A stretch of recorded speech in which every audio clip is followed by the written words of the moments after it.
여러 가지 함수의 정적분 1단계, 정적분 기본 유형 첫 번째 시간입니다.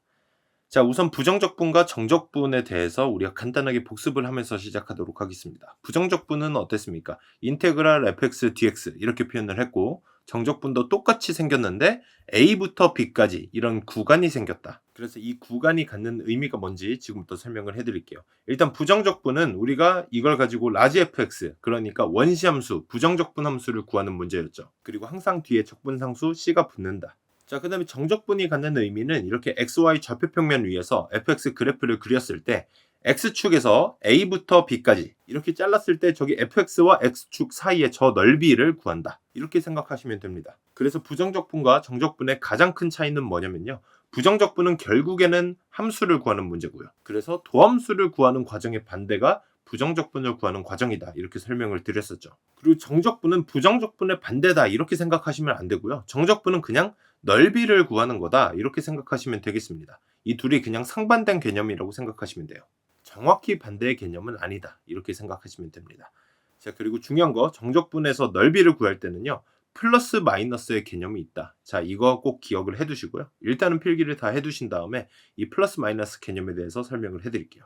자, 필기 다 하셨으면 제가 이어서 설명을 해드리겠습니다. y는 fx라는 그래프가 이렇게 3차식 그래프가 있다고 했을 때요. x축과 fx 사이의 넓이 지금 두 가지가 있습니다. 여기 a랑 b가 있다고 해보면요. a부터 b까지 정적분을 구하라고 하면 그냥 a예요. 저기 사이의 넓이를 구하면 되니까요. 자, 그리고 b에서 c까지의 넓이를 구하라 라고 하면 b가 맞는데요. 자, 정적분은 플러스 마이너스가 있다고 했죠. 자, 플러스 마이너스의 기준이 뭐냐? x축보다 위에 있냐 아래에 있냐. 자, 이 경우는 x축보다 밑에 있는 부분의 넓이잖아요. 그러면 마이너스를 붙인다. 이렇게 생각하시면 됩니다. x축보다 위에 있는 넓이는 플러스, 아래에 있는 넓이는 마이너스. 자, 그래서 a부터 c까지 쭉 적분해라 라고 하면은 그냥 넓이를 다 더해서 a 플러스 b 이렇게 하시면 안 되고요. 왜냐면 b 넓이는 아래쪽에 있기 때문에 마이너스로 해야 된다. 그래서 a 마이너스 b가 된다. 이렇게 생각하시면 되는 겁니다. 자, 이거 충분히 연습이 되어 있는 상태죠. 자, 그래서 fx의 a부터 b까지의 정적분을 계산하는 방법에 대해서 다시 한번 복습을 해보겠습니다. 어떻게 하면 됩니까? 일단 이 fx의 원시함수, 부정적분 함수를 구해줘야 되겠죠. 저기 뒤에 적분상수 c까지 붙어있다고 했을 때요. 일단 여기 정적분을 계산할 때는 저 적분상수는 필요가 없습니다. 그냥 상수를 뺀 부정적분을 구해준 다음에 얘를 대괄호를 씌워서 a부터 b까지 이렇게 똑같이 구간을 적어주시고요. 계산은 어떻게 한다? fb에서 fa를 뺀다. 자, 이거 다 기억나시죠? 다들 알고 계시겠지만 오랜만에 복습을 하는 차원에서 다시 한번 설명을 드렸습니다. 자, 그럼 예제 문제 보겠습니다. 다음 정적분의 값을 구하라고 했는데요. 지금 범위는 다 다르긴 한데 지금 왼쪽 함수의 끝부분의 범위가 오른쪽 함수의 시작 부분의 범위랑 같고 이 둘이 더해져 있습니다.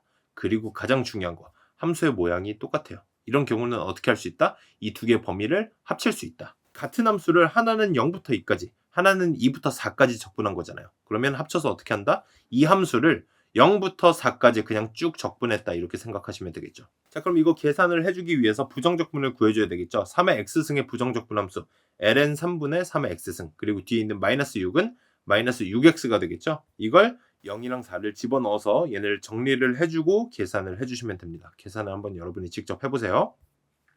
다음 문제 보겠습니다. 이번에도 정적분 함수인데요. 지금 안에 있는 함수가 유리함수, 거기다가 x분의 1 꼴입니다. 이런 경우는 부정적분 함수 구할 때 어떻게 됩니까?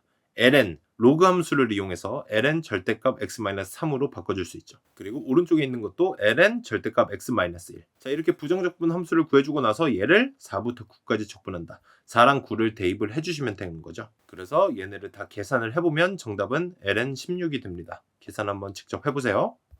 자, 다음 문제 보겠습니다. 이번에도 정적분을 구해줘야 되는데 안에 있는 무리함수예요. 무리함수는 부정적분 함수를 구할 때 이렇게 지수로 다 바꿔준 다음에 부정적분 함수를 구하자고 했었죠. 그래서 적분 공식에 그대로 대입을 하면 적분을 할 수 있는 겁니다. 그래서 그대로 대입을 해서 n 플러스 1분의 1 곱하기 x의 n 플러스 1승 그리고 얘네를 정리를 해주면 이런 모양이 되고요. 얘를 1부터 4까지 적분하라고 했으니까요.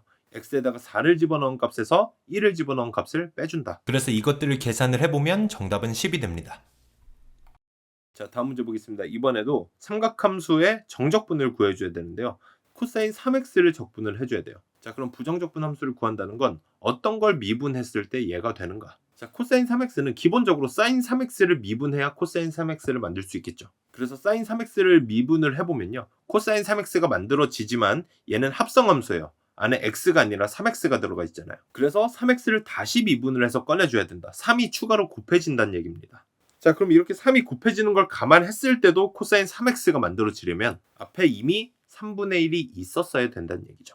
이해되셨죠? 자, 그래서 코사인 3x는 적분하면 3분의 1 사인 3x가 된다. 자, 이런 과정으로 푸셔도 되고요. 아니면 간단하게 그냥 코사인 3x의 적분은 사인 3x다 이렇게 생각을 하시고 합성함수의 적분 뭐 그런 것까지 생각하시면 좀 복잡하시겠지만 3x를 합성함수의 미분을 할 때는 3이 곱해지지만 얘는 적분이니까 그냥 3분의 1이 곱해진다. 역수가 곱해진다. 이렇게 생각하시는 것도 괜찮습니다. 자, 어찌됐든 이렇게 부정적분 함수 만들어주고요. 구간이 0부터 6분의 8까지니까 얘네를 대입을 해서 계산을 해주시면 되는 겁니다. 그러면 정답이 3분의 1이 됩니다. 이해되셨죠? 연습 문제 충분히 풀어보세요. 감사합니다.